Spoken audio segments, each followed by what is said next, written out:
How to remove OneDrive from Windows. So if you want to remove OneDrive from Windows, there are many reasons why you might want to remove. The first and foremost is syncing.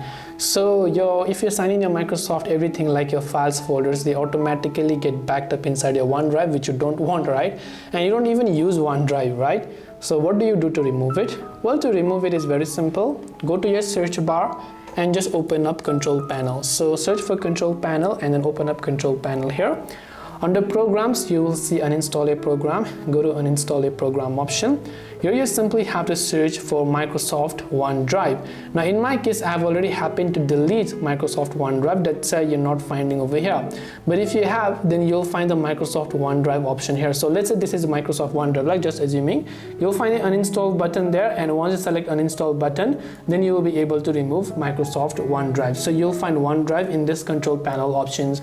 In case in future you want to reinstall OneDrive, you can simply go to your Microsoft Store and reinstall it. But other than that, you'll not find the option here to remove it. So I hope that this video helped you. If you have got any questions, feel free to leave them down below. Thank you for watching till the very end of this tutorial, and as always, see you soon in the next video.